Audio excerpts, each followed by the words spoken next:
aí, galera, beleza? Como é que vocês estão? Meus amigos, ontem tivemos o segundo dia do desgoverno, que, acredite se quiser, conseguiu ser ainda mais caótico do que o primeiro. A economia tá sentindo cada vez mais, só que as confusões não pararam por aí, e inclusive junta com algumas coisas que eu iria falar no vídeo ontem, mas não deu tempo, e a gente já começa a falar sobre isso no vídeo de hoje. Quero comentar sobre algumas novidades que podem vir por aí, no que diz respeito a coisas ligadas à comunicação, combate da desinformação, justiça, segurança pública, já no primeiro tema, e inclusive mostrar algumas coisas que estão acontecendo pelo mundo. Depois, quero falar sobre a direita, e algumas coisas que Bolsonaro pode estar aí sofrendo nos próximos dias, nos próximos meses. Inclusive já tem uma matéria falando qual seria a data que Bolsonaro pode esperar que os problemas comecem a chegar para ele. Eu vou falar sobre isso, também quero falar sobre o PL, falar sobre os planos que está na cabeça do Valdemar, do Rogério Marinho e também de alguns deputados que, graças a Deus, já estão trabalhando, olha só. Depois a gente começa a falar do caos. O Haddad não está tendo aí uma boa semana, né? O Haddad, eu não fico com pena não. Mas quero comentar com vocês algumas coisas, mostrar o que é que também pode vir para cima da sociedade e como a economia pode ser impactada por diversas razões. Então tem algumas coisas pra gente comentar e esse tema se conecta com os dois últimos. Vocês só vão entender quando a gente chega lá.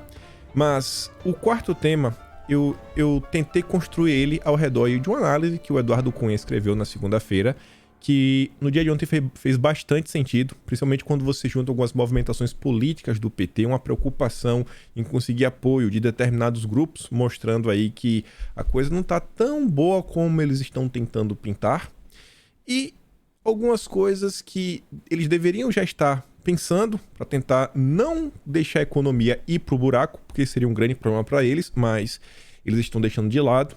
E a preocupação dessa turma inteira parece que está sendo, né, aquela velha e famosa agenda do Foro de São Paulo. Ontem, o Haddad se encontrou com o embaixador argentino. Depois, o embaixador argentino, para a Folha de São Paulo, disse que se tudo der certo, sai uma moeda comum aí, Brasil-Argentina. Eu quero comentar sobre isso e depois mais algumas medidas internacionais e outros encontros que aconteceram nas últimas horas. Mas enfim, muita coisa pra gente comentar.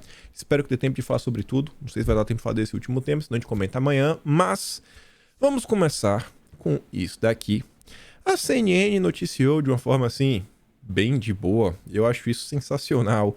Algo que não ocorria durante os 4 anos de governo Bolsonaro. Apenas relatar um fato sem omitir opinião, principalmente quando é um fato bastante controverso, o que por si só chama ainda mais atenção. Mas a AGU, como vocês podem ver aqui, cria uma procuradoria para enfrentar desinformação sobre políticas públicas.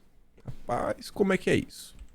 Aí você vê a matéria, fala, de acordo com o novo AGU, o Jorge Messias, a Procuradoria vai adotar medidas de resposta contra a desinformação em prol da eficácia das políticas públicas.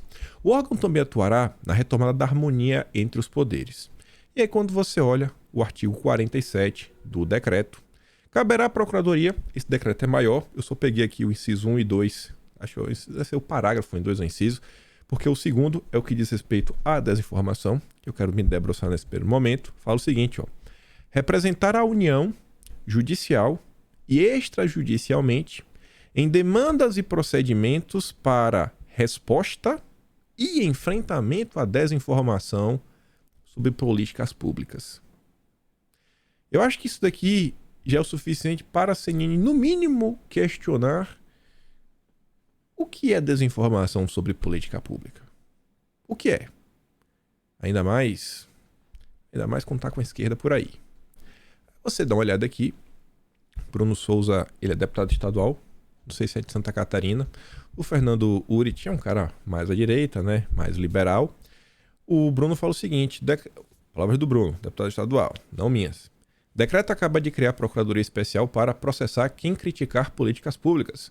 Essas são as funções da nova Procuradoria Nacional da União da Defesa da Democracia. Ninguém poderá dizer que foi pego de surpresa. Prometeram isto e estão entregando isto. O Fernando Urich complementa falando: quer intimidar qualquer um que criticar as desastrosas políticas públicas, algumas já implementadas, que virão deste novo governo. E a tal liberdade de expressão? Existe algo mais antidemocrático que intimidar e processar a crítica? Esse grande ponto, inclusive, foi levantado por outras pessoas. A Janaina Pascoal foi uma, perguntando o seguinte: quem é que vai definir o que é uma crítica a uma política pública e o que seria desinformação perante uma política pública? Olha a quantidade de assuntos, sei lá, a gente pega aí no âmbito da própria saúde, coisas que relacionam meu corpo, minhas regras. Se a direita, os conservadores vão e falam: meu corpo, minhas regras é complicado, nós somos contra porque, cara, é uma vida. E aí a turma fala: não, isso é desinformação, porque como se sabe, a vida só começa no terceiro mês. E aí quem que tá falando a verdade, quem que tá mentindo? É só um exemplo, isso vai ser desinformação, a pessoa vai ser processada porque ela acha que a vida começa na concepção, enquanto outros acham que começa no terceiro mês, no sexto mês, ou às vezes, sei lá, só quando nasce mesmo, sai da barriga, porque não sei. Não sei o que é que essa galera pensa. E aí, o que é desinformação, o que não é? Isso daqui não era nenhuma novidade. Todo mundo esperava isso. Mas eu realmente esperava um pouquinho mais de senso crítico da imprensa. Só um tiquinho a mais. Mas tudo bem, é do jogo.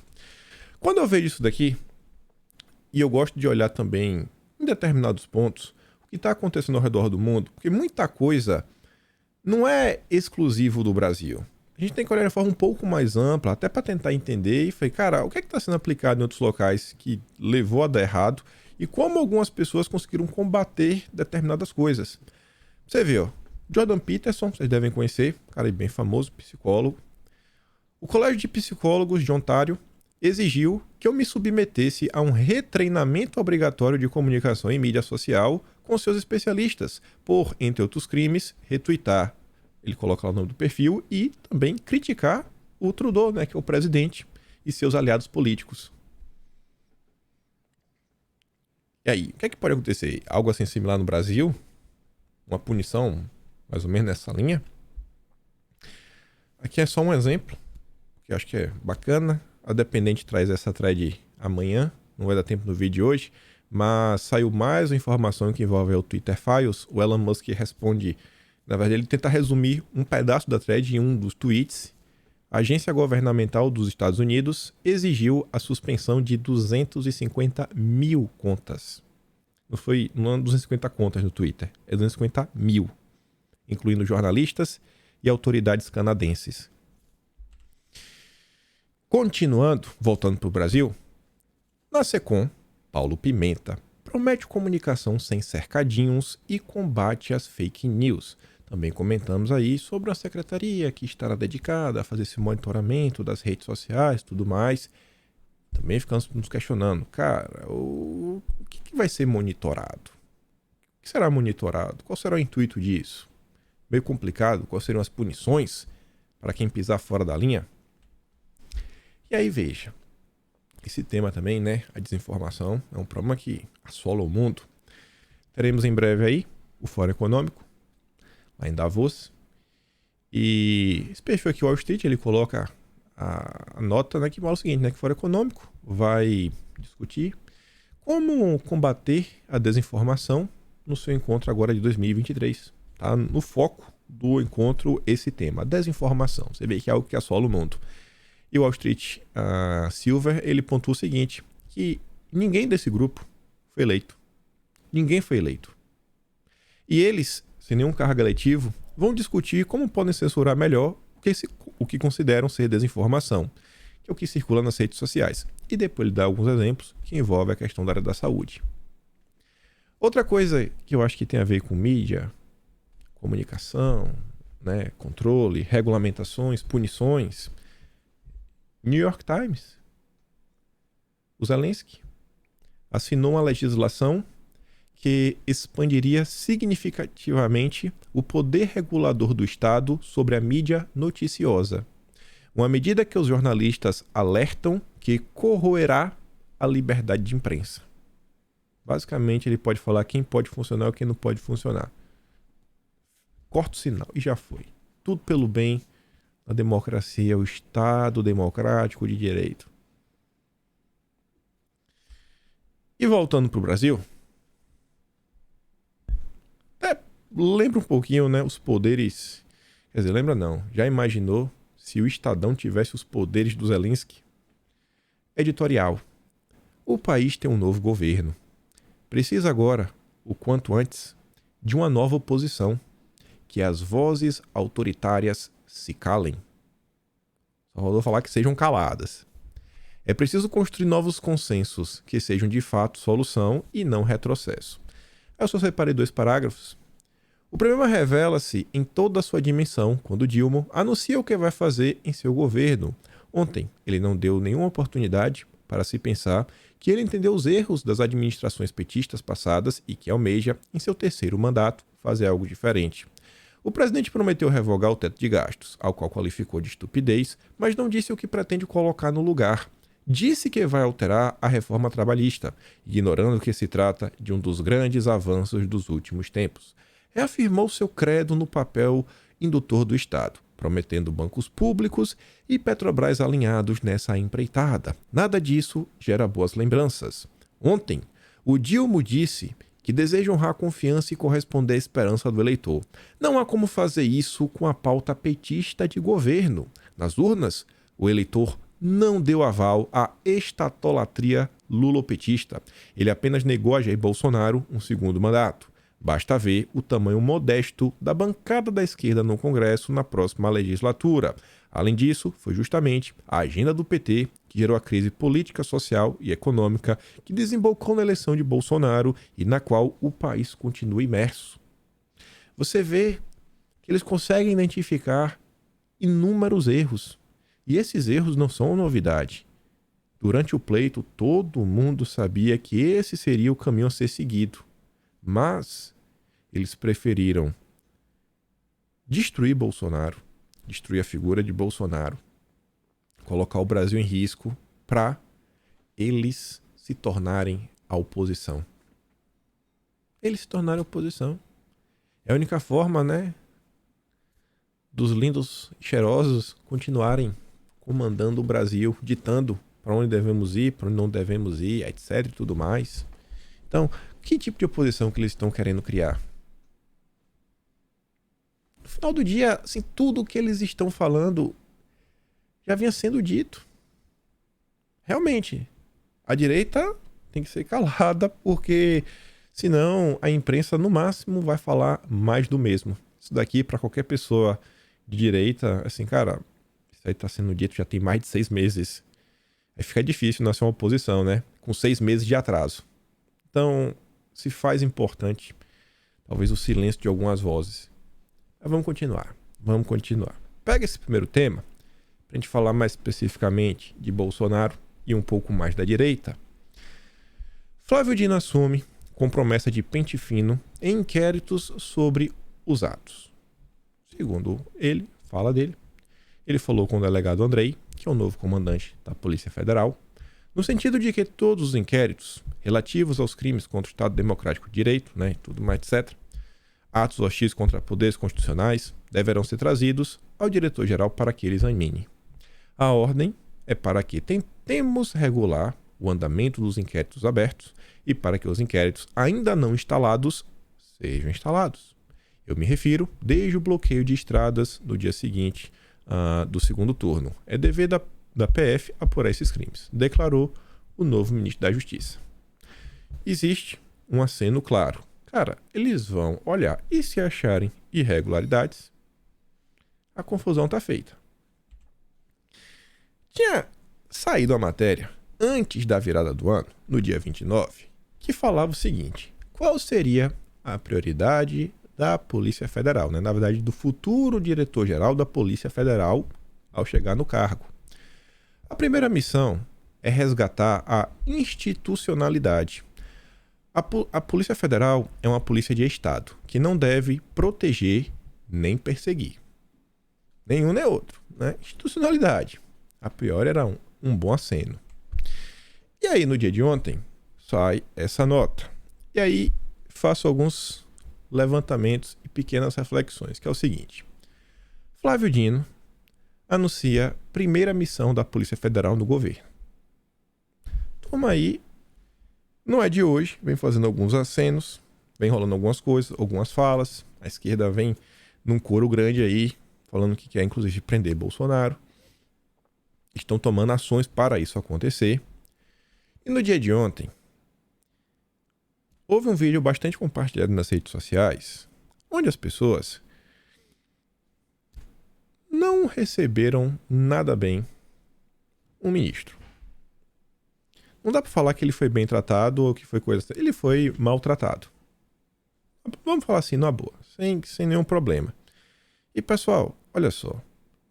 Por mais que as pessoas estejam insatisfeitas, com o que está acontecendo, e se vocês abrirem o meu vídeo lá do período onde teve aquele evento nos Estados Unidos e que algo similar aconteceu, que as pessoas foram lá para frente do evento, falaram algumas coisas, eu vou falar basicamente a mesma coisa. Pode ser quem está assistindo de fora, que é de direita, pode pensar que é o seguinte, isso daí me representa, lavou minha alma, etc. Mas esse tipo de ação, gente, no final do dia, ela é inócua, ela não vai gerar um resultado que eu acho que o que é que eu passo na minha cabeça? O que é que a direita espera? Na minha cabeça, querem um Estado onde as liberdades sejam respeitadas, onde a economia continue funcionando, onde o emprego continue crescendo, né? Cada dia tenhamos uma taxa menor de desemprego, onde a família tenha o direito, né, e a possibilidade de tomar decisões na vida de seus filhos. Então, assim, coisas que eu acho que são assim, salutares para a direita. Que nossos valores sejam respeitados, que tenhamos a possibilidade de proferir a nossa fé. São coisas assim, bem simples. Quando parte para esse tipo de iniciativa, vocês acham que a direita vai fazer, algumas pessoas vão fazer acontecer e vai ficar por isso mesmo? Será que essas pessoas não viram as consequências das ações lá dos Estados Unidos? Aí a direita tomou essa iniciativa mais uma vez. A direita não, né? Algumas pessoas no aeroporto. Perante isso, o Flávio Dino mandou avisar que a Polícia Federal está à disposição da corte para investigar ameaças da turma radical, segundo ele. Ele diz, vou enfiar o ofício, frisando que a polícia está à disposição para investigar os episódios de agressões e ameaças a ministros daquele tribunal e de outros. São extremistas, antidemocráticos, que perseguem magistrados nas ruas, aeroportos e restaurantes. Aí depois falou que, porque a vida é injusta, porque isso, porque aquilo outro. A turma da direita adora falar que o Brasil passa por um momento frágil e um momento delicado, mas querem agir muitas vezes como se estivesse na Disneylândia. E, gente, na vida, em diversos momentos, quando você aponta uma coisa, você fala, isso aqui acho que está errado. Como são várias coisas que a direita aponta dizendo que está errado. Não basta estar errado para você obter, muitas vezes, uma vitória. Você está falando de diversas pautas no legislativo. Você tem que pensar na forma como você age. Tem que pensar, porque vai ter alguma retaliação. E muitas vezes eu acho que a turma não pensa. Pode ser, às vezes, duro de ouvir isso daqui, mas você está achando, sei que você está falando. Você acha que não? Olha aqui a prova, já está acontecendo. Mas a gente falou grosso, a gente deu um pé na porta, etc. Qual você acha que vai ser o resultado? Pessoas começaram a ser responsabilizadas. Esse caminho, ele não vai levar a uma vitória. Pelo contrário, ele vai levar cada vez mais a uma ação, né, de reação, porque esse tipo de coisa ele acaba por justificar. Aí você vê, sem foro privilegiado, Bolsonaro voltará a ser denunciado à justiça por senadores da CPI. O que vocês acham que é mais efetivo? Ir e tomar uma ação no âmbito judicial, ou proferir xingamentos, palavras duras, etc, tudo mais? Mas o judiciário, né, nunca decide a nosso favor, etc. Mas e por isso não vai continuar tentando? Tem tanta coisa aí que pode ser colocada à frente. É tentar o máximo. A Veja traz uma matéria falando o seguinte: quando Jair Bolsonaro deve começar a correr mais riscos na justiça? E eles colocam aqui a data, o mês de fevereiro, que é quando acaba o recesso e principalmente as cortes superiores voltam a trabalhar. Então, se estiverem procurando uma data onde algumas coisas contra Bolsonaro possam começar a andar, seja para medidas serem arquivadas ou para algo acontecer contra ele, a partir de fevereiro. Então não falta muito tempo assim. A Glaze, saiu aqui no dia 2, anteontem, ela aprova o coro de sem anistia para punir Bolsonaro. E aí precisou diversas coisas acontecerem, e não foram poucas coisas, né? Se você olha para o Brasil aí nos últimos anos, muita coisa já aconteceu, mas ontem saiu essa notícia aqui. O Mourão concedeu uma entrevista por e-mail para a Folha de São Paulo, e ele agora acha que o Lula chegou com espírito de revanche. Quanta coisa precisou acontecer, né? Quanta coisa precisou acontecer. Meu Deus do céu. Nossa, Mourão. Quem poderia imaginar? Mourão que no domingo aí fez questão de gerar proveito da situação para fazer um comunicado pro Brasil, assim. Domingo foi sábado. Foi dia 31, acho que foi sábado. Assim, totalmente desnecessário. Uma coisa assim que você fala, o que passa na cabeça do Mourão? Mas tudo bem. Seguindo aqui, eu quero mostrar essa foto, porque eu vi uma thread, que eu vou mostrar já em seguida. Mas olha aí, né? Você vê o pessoal das forças batendo continência pro José Múcio. Eu trouxe o Mourão também junto, de propósito. Por quê? Entrar aqui mais uma vez na questão da discussão da direita e começar a discutir, né? Porque eu acho que todo mundo quer começar a vencer. Eu li essa thread aqui, eu achei algumas coisas interessantes. Não concordo com ela por um todo. Mas o Herbert fala o seguinte: afobação de uns, a alegria de outros. Ao culpar os generais por não ter acontecido a intervenção, alguns apoiadores de Bolsonaro fazem a gentileza de confirmar a tese que a esquerda defende desde 2018. Bolsonaro sempre quis dar golpe, só não deu porque não conseguiu. Já pararam para pensar sobre isso? De lambuja, ajudaram a mídia a transformar figuras de diversos poderes, principalmente do judiciário, e outras em heróis da democracia. A turma tá o tempo todo falando, tem que fazer isso, fazer aquilo, etc. E você vê, tem postagem nas redes sociais, e sempre tem aquele que se passa. A mídia vai pegar a exceção da exceção da exceção para tentar pintar e falar aqui, ó, tá de forma generalizada. Olha o que fizeram lá no caso, né, do artefato, lá de Brasília, que pegaram o cara. Não pegaram para tomar como exemplo, para falar que os acampamentos eram assim. Olha a quantidade de medidas que já aconteceram após o ocorrido. E, né, usaram a democracia justificando a censura e estado de exceção perante parte da população, alegando o caminho para inelegibilidade e prisão de Bolsonaro. Com apoiadores assim, quem precisa de inimigos? Que o público emocionado caia nessa, ok. Mas, para quem ostenta pose de intelectual e se propõe a guiar o público, é absurdo. E aqui acho que ele está falando de muitas pessoas, né? Jornalistas, influenciadores, etc. A turma aí que está nas redes sociais tem um pouco mais de engajamento. E que eu sempre digo, tem que ter um pouco mais de responsabilidade com o que você diz e o que você fomenta. A não ser que seja proposital, para tirar Bolsonaro de cena, desejo de muitos que querem ser referência política, cultural e intelectual da direita. Bolsonaro brilha demais, não tem espaço. Muitos falaram de fontes, que tinham informações, etc. Um misto de papagaiagem com torcida. Queriam que acontecesse, por isso botaram pilha nos seguidores. Jornalismo e análise de verdade checa a fonte, procura o referente das palavras na realidade, pesa as circunstâncias. Foi o que fiz desde 2018 por insistir que a chance de acontecer algo maior era praticamente nula, porque seria mais caro ao Brasil do que combater por meios políticos. Generais não embarcariam, não recriariam 64, o mito fundador que pavimentou a hegemonia cultural da esquerda. Acontece que é fácil pintar um cenário em que os generais são meros positivistas toscos que não entendem, né, de nada, etc., só querem regalias do cargo. É uma forma de forjar a aparência de superioridade intelectual da persona criada para vender coisas e pedir pix.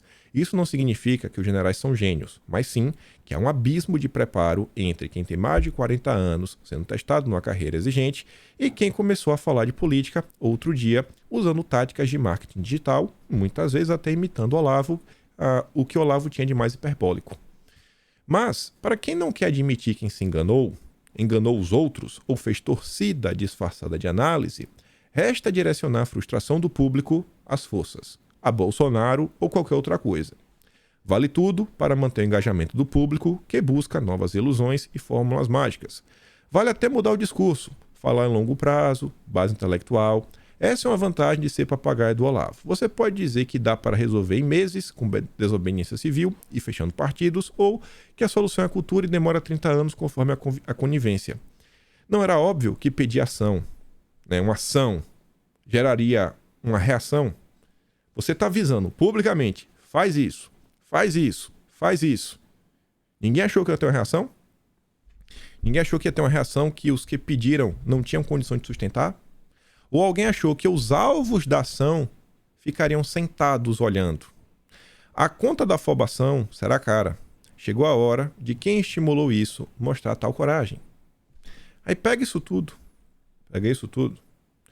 e olha isso daqui. A direita, tem um bom tempo, vem pontuando muitas coisas. E há muito tempo, alguns setores, eles vêm sendo cobrados que eles possuam uma atuação mais intensa, mais inteligente, como, por exemplo, os nossos legisladores, os nossos deputados. Esse discurso, pessoal, que nada adianta. Está tudo perdido. Porque agora, quando chegar no legislativo, se eles não passarem no legislativo, eles vão recorrer ao judiciário e vai passar. Pessoal, isso é insustentável. Isso é insustentável. É insustentável. Não dá para ser assim uma relação. Eu vejo isso como insustentável e basicamente improvável. Deve acontecer, vez ou outra, ou talvez com muito mais frequência do que deveria, perde no Congresso, recorre. Deve acontecer. Mas não dá para bater nessa tecla. E não dá para ficar nessa o tempo todo, sabe? Vitró, tem que parar pra pensar, cara, o caminho que tá seguindo não tá trazendo muitos frutos. Vamos aqui parar por um segundo e pensar o que a gente tem que fazer aqui para seguir um caminho que possa trazer algum tipo de melhoria. Se foram feitos decretos para derrubar as portarias, outros decretos de Bolsonaro, etc., no que diz respeito à possibilidade do cidadão se defender, o erro já começa por conta dos deputados. Porque se os deputados lá atrás tivessem feito uma lei, se os nossos deputados tentassem usar todo o seu tempo útil para tentar formar consensos, conversar com outras pessoas e tentar fazer com que essa lei fosse aprovada, aí não tinha decreto que derrubasse. Por quê? Porque virou lei. Virou lei. As grandes vitórias que a direita teve, e as pessoas não conseguem entender, basicamente saíram todas, eu não tenho nenhuma caneta aqui, da caneta de Bolsonaro. Todas. E toda vez que tinha alguma confusão, quem que tinha que salvar o dia? Bolsonaro. E quando alguém fazia, uma atrapalhada, quem que pagava a conta? Bolsonaro.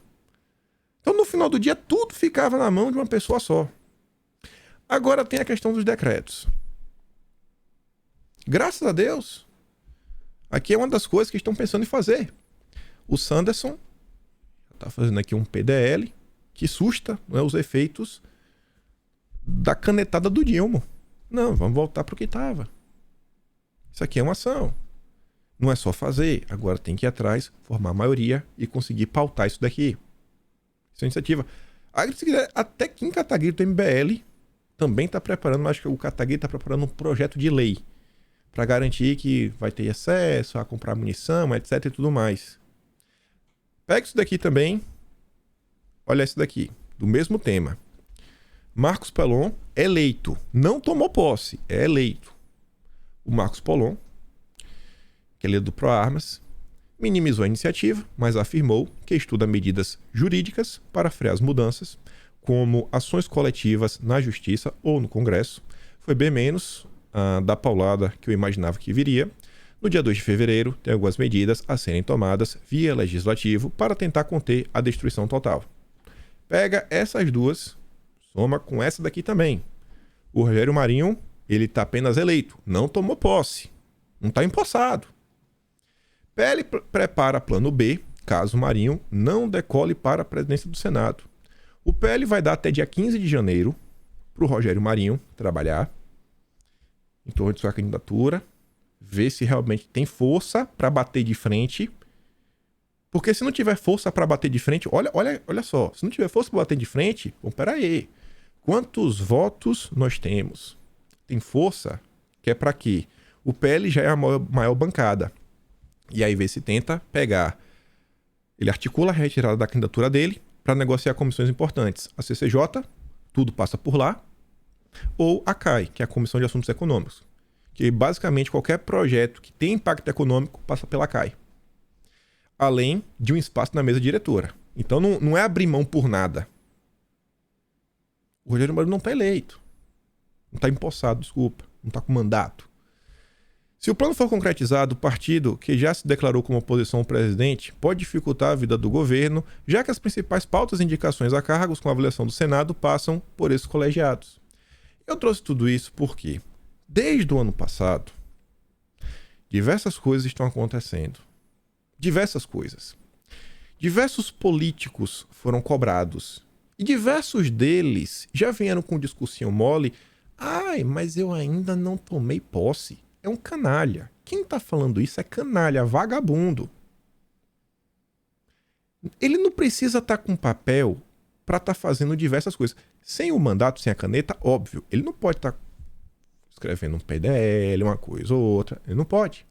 Mas, por exemplo, veja o Rogério Marinho. Está trabalhando em torno da candidatura dele. Os deputados que ainda não foram empossados, nada, eles podem utilizar o tempo deles para estudar o regimento interno da Câmara, para chegar lá e saber o que está fazendo. Não ficar com cara de tacho, olhando para um lado e para o outro, né, com os bracinhos assim, sem saber o que vai fazer. Se o cara tá com tempo de gravar vídeo na internet, tem algo errado.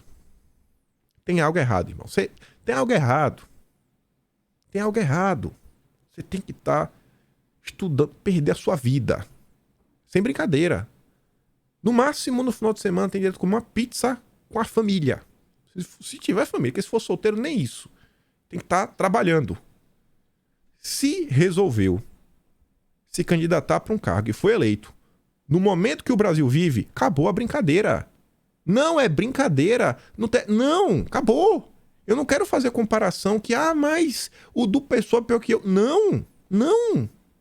Acabou. Gente, enquanto a direita continuar batendo palma pra galera que tá aí, de algazarra, fazendo festa, lacradinha de rede social, lavando a alma, a gente vai perder todas. Vocês falam que a direita precisa muitas vezes de um Randolph. Ou a direita começa a repreender os representantes que têm esse tipo de comportamento que não leva a lugar nenhum, ou não vai sair do lugar. É simples assim, tá muito simples. No Senado, Rogério Marinho já está trabalhando por sua candidatura. Se não, já vamos negociar na comissão. O que é que os deputados estão fazendo na Câmara? Uma candidatura própria. Por que não vamos nos misturar? Enquanto uma parte do PL tá falando que, cara, olha só, vamos cumprir os acordos. Tem alguns acordos prévios, né? Meio ruim quebrar coisa. Aí tentar formar um bloco, negociar a comissão. Não. A galera já tá rachando o próprio partido. Mas não sei quem é fisiológico, pensa diferente. Cara, tu tá no mesmo partido. Se tu não tá conseguindo conversar com o mesmo cara do partido, tem algo muito errado. Tem que ter um mínimo. Eu tenho certeza que tem diversas pautas que dá pra manter o mínimo de diálogo. O mínimo do mínimo do mínimo. Que falta faz Bolsonaro, viu? Mas que falta faz Bolsonaro? É desesperador ver. Quando eu fico olhando assim, e aí às vezes fica sabendo de uma história ou outra dos nossos representantes, o que eles estão fazendo, e você olha, fala, bicho, meu Deus do céu. E aí, vai fazer o que realmente assim, né? Tem muita coisa que dá pra ser feita. Mas não, tem muita gente que tá na internet chorando no Twitter, postando reels no Instagram, né? Dancinha no TikTok. É pra acabar. O cara, os deputados, mas não foi impostado, não importa, vai fazer qualquer coisa. Você já tá, sabe? Você tá eleito pra isso, vai trabalhar. Cansei. Valdemar, PL. O cara pode estar lá no PL. Passa o dia lá dentro.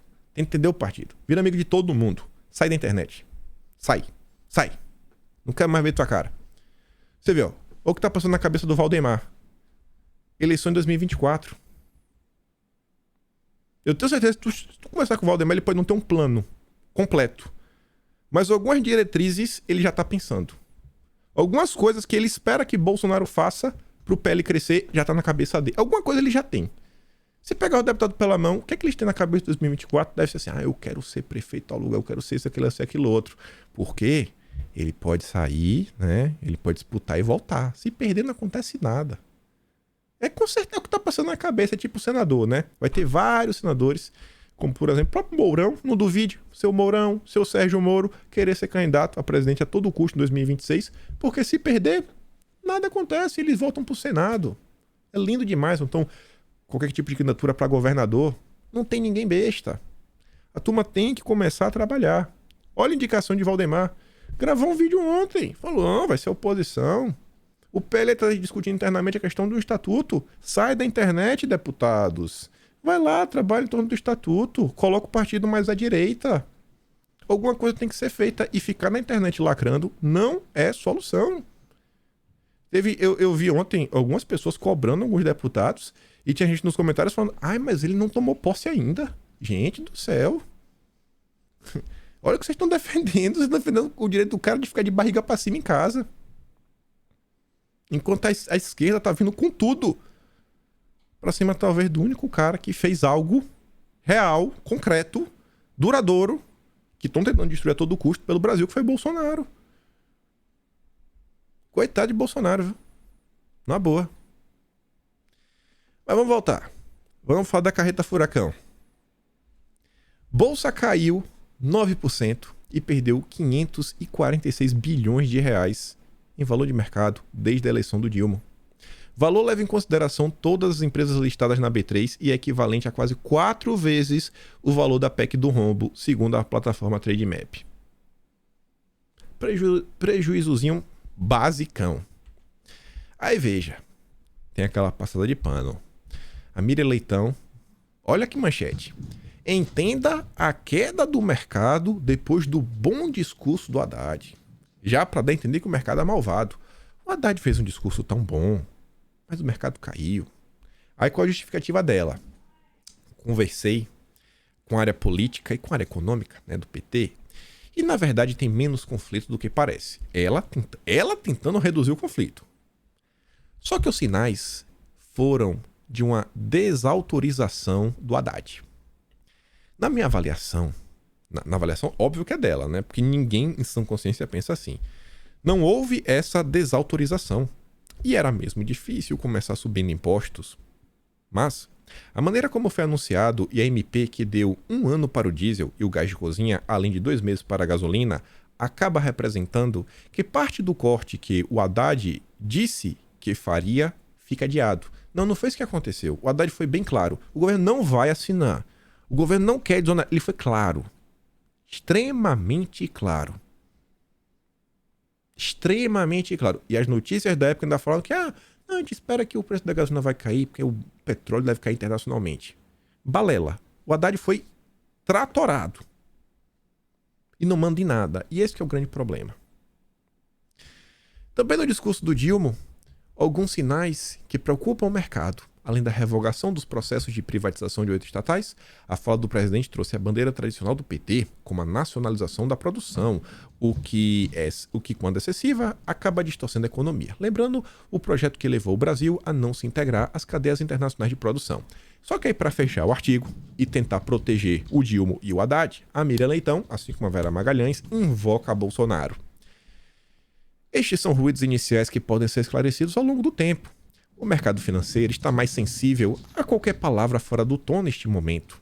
No final do governo Bolsonaro, houve um aumento de gastança, uma farra das desonerações, com o aumento dos benefícios sociais de forma descontrolada, sem filtros, como disse ontem o ministro Haddad. O governo Bolsonaro terminou com desemprego recorde. Positivo, não negativo, né? Porque foi a redução absurda do desemprego. Terminou com superávit, terminou com as estatais dando lucro, respeitando regras fiscais. Eita, Miriam, rapaz, é jogar abaixo, viu? O próprio governo Bolsonaro mandou uma lista de 2,5 milhões que não estão enquadradas no Auxílio Brasil, mas estão recebendo benefício. E nem sempre o mercado reagiu de maneira negativa. Como não, rapaz? Quantidade de notícia que saiu ao longo dos anos aí, que quando o Bolsonaro falava, pô, a Petrobras tá demais, viu? Porque assim, ó, sobe 10 centavos a gasolina no exterior, no petróleo, a gasolina da Petrobras pipocava. Aí quando o preço caía 20 dólares, uma semana, 2 semanas, a gente vai ver, tem uma reunião semana que vem, aí quem sabe a gente baixa o preço. Pra subir elevador. Pra descer, ixi, era escada rolante andando no sentido contrário, né? Que o cara vai e a escada tá te prendendo de volta. Não queriam baixar o preço, nada. Quantas vezes que o Bolsonaro falava alguma coisa naquele carro no mercado? Agora não, ela tá tentando apagar a história. Tudo pra proteger o Haddad. Aí vem, aqui fica bem claro, Haddad não tem plano e não manda em nada. E esse que é o grande medo. Porque a turma fala, cara, a gente tem um Ministério da Fazenda, onde a função do ministro é ser o poste. Qualquer erro, a culpa é dele. E poupa o Dilma, e as decisões, aparentemente, estão sendo tomadas pelo núcleo ideológico e político do PT. Não tem um embasamento econômico. Para onde vai a economia do Brasil? Aumentaram as despesas, não tem corte dos custos, aumentaram os custos, não tem, as despesas que já tinham, ninguém está cortando, não se sabe onde é que vai vir novas arrecadações, vai para que lugar o Brasil? Haddad, após reação de mercado. Ficha sobre o legado de Bolsonaro caiu. Pronto. Aí o Haddad é sensacional. Ele deve ter procurado um marqueteiro para perguntar, cara, como que a gente faz para tentar tirar a culpa de mim e colocar em Bolsonaro? Olha qual é a tese do Haddad. Por que o mercado está tão triste? Em entrevista para o Brasil 247, só o Brasil 247 para acreditar, né? A audiência do 47 para acreditar no Haddad. O Haddad disse não acreditar que o governo Lula esteja sendo alvo de ataques especulativos. Haddad voltou a criticar a gestão Bolsonaro do país e afirmou que a sociedade está começando a tomar conhecimento da real situação do país. Não acho, né, que haja um ataque especulativo à nova gestão. As pessoas estão se apropriando dos números e do que aconteceu no Brasil em 2022. Estava um clima de que a economia estava no rumo certo. E esse clima está se desfazendo pela apresentação dos números do enorme rombo eleitoral deixado pelo Bolsonaro. A economia está indo mal, a bolsa está indo mal, tudo está indo mal, não por causa dos acenos que a esquerda está fazendo, dos discursos e das ações. Não. A economia está reagindo extremamente mal porque as pessoas no Brasil, olha só, estão começando a descobrir o que Bolsonaro fez. Esse aqui é aquele famoso, a culpa é minha e eu coloco em quem eu quiser. O Haddad é um gênio da comunicação, só pode. O problema é quem acredita. Além da turma do Brasil 247. Aí veio o João Amoedo. Teto de gastos é uma estupidez. A Previdência não é deficitária. As privatizações estão suspensas. Estas são algumas das ideias defendidas pelo governo Lula que deixarão o Brasil mais pobre, endividado e desigual. Ainda há tempo de revê-las. Esse fez o L com força. Ministro do Trabalho promete rever legislação trabalhista de forma fatiada e descarta a CLT para aplicativos. Aí no subtítulo, olha o que o Globo diz. Ao tomar posse, Luiz Marinho descarta volta do imposto sindical. Tá, aí você vai para a matéria. Imposto sindical e carteira verde e amarela. Ele defendeu o fortalecimento da negociação coletiva entre as categorias de trabalhadores. O que está sendo dito sobre a volta do imposto sindical? É que não seria o imposto sindical, mas sim que as assembleias poderão discutir sobre uma contribuição totalmente democrática. Normalmente só vão nessas assembleias os sindicalistas. E aí as assembleias que teriam esse poder, né, fortalecimento, negociação coletiva, para dizer quanto que será, né, a contribuição. É o imposto sindical de mentirinha, né, com um nome diferente, de uma forma diferente. E o Globo passando pano. Será que isso daqui impacta o mercado? As pessoas ficam com medo? O Luiz CM de Barros já foi diretor do Banco Central, presidente do BNDES e ministro das Comunicações. Ministro, eu lembro que foi na era do FHC. Bolsa Real fecham em queda após Lupe falar em rever reforma da Previdência. Juros disparam. Segundo dia. O dólar já está quase 5,50 ontem. Nesse ritmo, é capaz de fechar a semana a R$6. Infelizmente. De verdade. Aí vem o Gabriel Galípolo. É preciso olhar para arrecadação e gasto. O Brasil arrecada mal. Pronto, tá, beleza. Olha só. O Brasil arrecada mal. Ao longo da matéria, eu vou começar por esse pedaço. Não, vou começar por início, né? Ele defendeu que é preciso apresentar um novo arcabouço fiscal que olhe tanto para a arrecadação quanto para o gasto, né? O que é arrecadação? Imposto, que você paga. Né? Aumentar a gastança, então alguém vai ter que bancar isso daí. Segundo Galípolo, a discussão sobre o tamanho do Estado é interminável, mas no Brasil, a estrutura de arrecadação tende a tributar de maneira igual os desiguais. Aí eu entendo. Se ele está falando que arrecadar mal significa que o pobre paga muito e o rico paga pouco, eu até tendo a concordar. Vamos ajudar os mais pobres. Só que estamos numa discussão sobre uma grande questão, né? O governo vai conseguir pagar suas contas ou não? E tá todo mundo se questionando. Vai aumentar a arrecadação? O governo precisa aumentar a arrecadação. E quando se olha o cenário, as commodities, né, o cenário internacional, aparentemente a arrecadação brasileira ela vai diminuir. Então, meio que a única forma do governo conseguir manter as coisas no lugar é aumentando a carga tributária, aumentando os impostos. E isso é meio complicado, né? O Brasil já paga muito imposto. E aí quando diz assim, arrecada mal, assim, não, tá tributando de maneira igual. Não, então vamos fazer a coisa. A gente mantém o imposto do pobre do jeito que tá, a gente não diminui. E vai aumentar o do rico, que o rico vai ter que pagar mais. Seria isso? Não sei. Eu sei que o PT já está falando em reforma tributária, comentando no vídeo de ontem. A Marina, inclusive, quer colocar, né, a regulamentação do mercado de carbono dentro de tudo isso. E aqui, só para mostrar para vocês uma coisa, ó, Instituto Brasileiro de Planejamento e Tributação.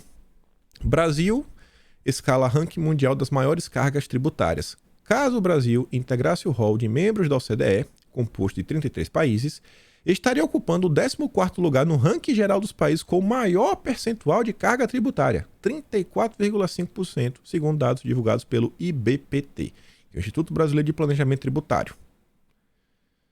O Brasil é quase líder mundial de imposto. Olha aí, ó.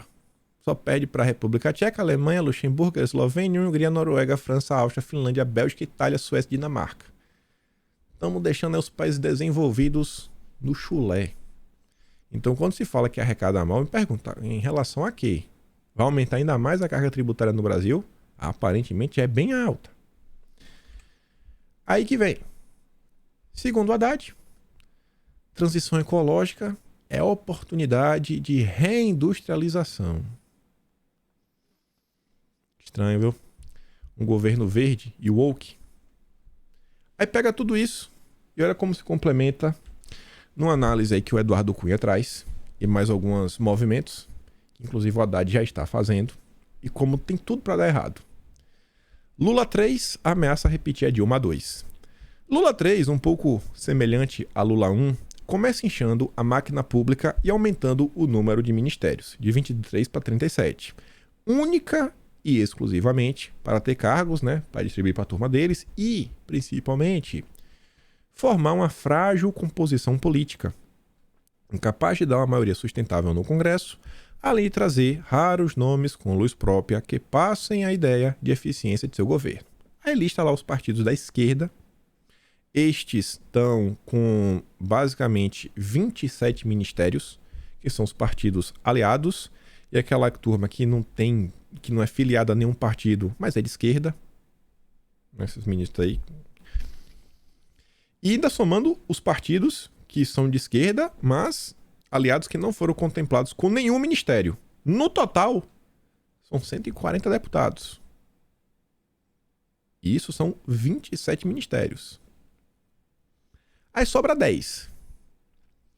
Em tese, Lula teria atraído mais 3 siglas: PSD, MDB e União Brasil. O resultado, a princípio, seria uma maioria não tão folgada, que a maioria mesmo é 257, então você teria aqui 23 a mais. Você teria um pouco mais de 280 deputados. Ocorre que, dos 143 deputados desses 3 partidos, ao menos 30 não acompanharão esse apoio ao governo do Dilma. Isso coloca o presidente em real minoria. Então já cai aí para 250. Óbvio, tem outros partidos que ele pode buscar votos. União pro Brasil, por exemplo, já se declarou independente. Nesse caso específico, Dilma preferiu fazer um acordo individual com Davi Alcolumbre, que chegou a indicar um integrante do PDT para ocupar a vaga mais importante cedida, o Ministério do Desenvolvimento e Integração Regional, em nome do partido. O cara vai migrar a partido, o cara nem do União Brasil era. Olha o desprestígio. Quem vai mandar o principal ministério que foi cedido é um cara que nem do União Brasil é o cara do Alcolumbre. Ele chegou agora e já vai sentar na janela. Eu acho que a turma pode se sentir desprestigiada. Será que esse senador sozinho vai votar pelos deputados desse partido na Câmara?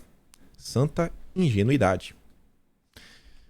Já falando aqui do Alcolumbre, e a gente volta pro texto, Alcolumbre pede a ministros da União que contemplem parlamentares do partido nas pastas. Então assim, para tentar sanar esse problema, o Alcolumbre aí agora vai ter que entregar, né? Fez um pedido grande. Aí ele vai pedir, tanto pro Juscelino, que é da comunicação, quanto pro Davi Alcolumbre, quanto pro Góes, que tá na integração, falar, vamos lotear, vamos pegar aqui o segundo escalão, lotear no partido para todo mundo ficar feliz. E ver se com isso faz com que a União Brasil faça aí na aderência à base. E notícias que saíram ontem e também as duas foram de ontem.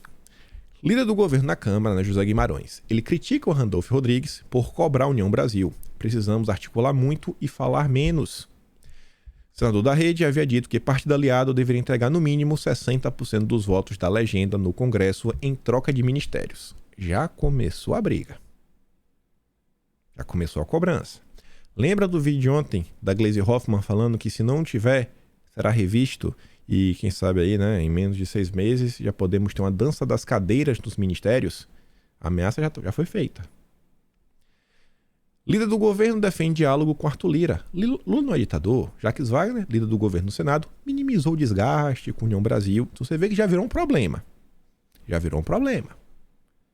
Porque o partido não recebeu nada na Câmara. Foi o cara do Bivar e Alcolumbre. E a turma mesmo do União Brasil? Os 59 lá. Ninguém foi contemplado com nada. Aí voltando. Lula também errou muito ao permitir vetos a nomes, assim como não atendeu a contento os partidos na Câmara, priorizando o Senado. E isso não é aleatório. Inúmeras coisas, principalmente nomeações para cargos-chave, passam por sabatinas. Você precisa ter uma maioria no Senado para você conseguir passar nomes nas sabatinas. O Dilma não é besta. E estamos, querendo ou não, em um cenário diferente. E nessas horas, por mais que a turminha toda seja de esquerda, oposição, fora Bolsonaro, farinha pouca, meu pirão primeiro. A quantidade de notícia que já tá saindo de fulano, cicrano, beltrano, pedindo bênção para cargo X, Y, Z, principalmente aqueles cargos mais cobiçados, não tá no gibi. Saíram vários últimos dias. Pode colocar o que você acha. Alguém acha que o Ministério da Pesca vai segurar uma bancada de 42 deputados do PSD? Um ministério que não entrega nada? Esse ministério, exemplo do que se viu no segundo mandato da Dilma II, será refeito mais rápido do que se imagina. Não vai durar 6 meses nessa composição pelas derrotas que vai obter no Congresso. Todos se lembram da reforma ministerial no período Dilma, ao fim de 9 meses de governo. Não se conseguiu a maioria no Congresso e o impeachment foi aprovado pouco depois, sob o PSD. Lula está nos subestimando, diz deputado do PSD sobre pasta da pesca. Quem diz isso? Cezinha Madureira. Segundo o parlamentar, a bancada queria um ministério com maior capilaridade e influência política, como o turismo ou das comunicações. Lula pode buscar apoios individuais de congressistas de outros partidos, usando cargos do segundo escalão. Ele vai querer fazer isso. A gente sabe também que uma maioria tem de ter folga, sempre é uma dificuldade, manter todo mundo junto no plenário, etc., para a votação. E como acabou, né, esse período de pandemia, as votações remotas também tendem a acabar. E aí você lembra da entrevista da Gleice, que ela falou que não tem porteira fechada? Não tem porque eles já querem negociar. Tudo negociar. Você vê, ó, MDB da Câmara quer ocupar principais cargos do Ministério das Cidades, que tem a oposição do PT e PSOL. Aí que lá, ó, quer colocar a turma que não foi eleita, né, resgatar e começar a lotear. Todas as matérias saíram depois da análise do Cunha, com exceção do PSD da pesca. Essa já tinha saído. Todas são depois, viu? O Cunha acho que sabe do que está falando, tem um pouco de experiência. E ele disse que no final do dia, a diferença do Dilma para saber se ele vai ou não seguir realmente a linha da Dilma e se vai ter algum tipo de sucesso, depende da condução da economia. E aí ele faz um apontamento, fala da questão da desoneração, algumas decisões do governo Bolsonaro, que o Guedes fez, etc, e tudo mais, para lá na frente falar, né, que diante desse quadro, que tinha aí a questão de desoneração, etc, tudo mais, para você manter diversas coisas, se você realmente quer continuar crescendo o Estado, ainda tem a PEC do rombo, você vai ter que aumentar a arrecadação, né? Aumentar o imposto. Ele diz, ó, aliás, o aumento da carga tributária parece certo de qualquer jeito. Ele escreveu isso daqui antes da entrevista do Galípolo também. Não seria viável propor uma nova âncora fiscal mantendo o mesmo déficit em 2023. Aí vamos nos deparar com o seguinte problema. Para aumentar a carga tributária, o governo precisa de uma maioria sólida. E é um tema polêmico. Aumentar imposto. Quem quer pagar mais? Pela minha experiência, uma reforma tributária, necessariamente, traz uma de 3 consequências. Primeiro, a União perde dinheiro, São Paulo perde dinheiro, ou o pagador de impostos perde dinheiro, ou seja, o povo. Parece que o governo precisa dessa última para pagar a sua gastança. E ele ainda diz que, diante de tudo isso daqui, ao longo do texto, né, ele fala disso na economia, vai falar se vai ser sucesso ou não. E ele diz que, além de tudo isso, algo precisa ser apresentado o quanto antes, principalmente pelo Haddad. E não só ser apresentado, como entrar em prática e funcionar. Estamos caminhando de forma rápida e acelerada para o abismo. E será que o Haddad está preocupado em salvar a economia brasileira? Antes disso, o Haddad ele também tem que se preocupar com seus concorrentes, com o famoso fogo amigo e uma ministra que está no ministério meio sem graça, mas que tem um pouco a ver com essa questão econômica. Não é indemissível, mas que pode causar, né, uma certa friturinha, caso ela saia do governo, né, que é a Simone Tebet. Aí tá lá, ó, Tebet diz que falará com Haddad sobre regra fiscal e rejeita termo âncora. Já pensou se a Simone Tebet já começa a bater o pé contrariamente? Não, isso aqui eu não sou a favor não, não sou a favor não, não sou a favor não. E tem tudo para ela fazer isso, né? Tem que observar também. Por quê? Porque ela quer ser candidata. Nada. Vai tentar uma prefeiturazinha agora em 2024, só para garantir alguma coisa. Nada. Prefeita da região dela. Quer brilhar para 2026, quem sabe também governadora. E você naufragar junto com o PT, não acho que é o melhor dos caminhos. Aí tá, mas vamos voltar para Haddad. O Haddad deve estar muito preocupado, véio. Muito preocupado com um monte de coisa, né? Entregar resultados econômicos. Será? Não. O Haddad ontem recebeu o embaixador da Argentina, antes da viagem do Dilma. Teve aí com Daniel Scioli, meio-dia. Também Já acertou aí pro Dilma visitar o Alberto Fernandes. E no dia de ontem também, o Haddad, após receber o Scioli, ele iria se encontrar com um renomado economista. Quando a imprensa brasileira elogia alguém, eu não gosto. Jeffrey Sachs, presidente da Rede de Soluções para o Desenvolvimento Sustentável da ONU e professor da Universidade de Colômbia. Grava esse nome. Mas antes, após a reunião do Haddad com o embaixador argentino, temos aqui essa nota da Folha de São Paulo. Brasil e Argentina vão trabalhar por moeda comum para o Mercosul, diz embaixador após o encontro com Haddad. De acordo com Daniel Scioli, o objetivo é aumentar a integração entre os países e fortalecer o bloco comercial. Olhando todo esse cenário, segundo dia de governo, algumas movimentações, algumas preocupações, a necessidade dos líderes do PT, da Câmara e Senado, José Guimarães e Jacques Wagner, já vindo para a imprensa tentar minimizar problemas. Randolph, que é o líder no Congresso, cobrando 60% dos votos da bancada pelos ministérios. Entrevista da Gleisi falando, não tem porteira fechada, brigas já ocorrendo. Gente, tem muita pauta que se os deputados da direita começarem a trabalhar em torno de um consenso, com respeito, né, se dando também o respeito nas redes sociais, não ficar de algazarra, de brincadeira, de lacração. Eu acho que muita coisa dá para ser colocada, dá para avançar de certa forma. Dá para ter algum tipo de vitória ao longo de 4 anos, não é possível, né? Quem sabe uma vitória máxima aí que realmente é a queda desse governo maluco.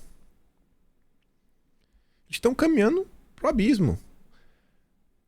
Basta que a direita, né, comece a pensar, bicho, o que é que tem que fazer para realmente começar a dar certo as coisas? Esse discurso, gente, eu volto a falar, ele pode ser lindo, bonito, algumas pessoas podem achar lindo, bonito, etc. E lavou minha alma. Esse discurso que lava a alma, ele não traz vitórias políticas. Parem e pensem, olha o cenário que está acontecendo e vem se desenhando. O vídeo já está aqui com 1h01, mas só vou mostrar uma foto. Duas fotos. Primeiro essa. Esse é o Jeffrey Sachs. Esse daqui também, na verdade foram 3 fotos. Jeffrey Sachs, estava o Camilo Santana. Amanhã a gente volta nisso. E esse rapaz aqui também de cabelo preto é o Jeffrey Sachs.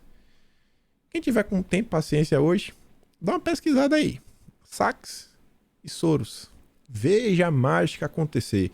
Quiser até vá lá no Twitter, escreva Sínodo da Amazônia, coloca Sínodo da Amazônia em inglês e pesquise por outras pautas em torno do nome desse cara. Eu corro minhas regras, por exemplo. E aí a gente comenta algumas coisas amanhã. Mas por hoje, eu fico por aqui. Se gosta do meu conteúdo, passa no meu canal, tem um botão de valeu, tem um Patreon aqui na descrição. Acima de tudo, lembra de compartilhar esse vídeo e voltar amanhã, né? Fé em Deus. Eu também espero, fé em Deus, poder estar aqui amanhã. E é isso. Aquele grande beijo, abraço, tamo juntos. Valeu, meus amigos. Fui.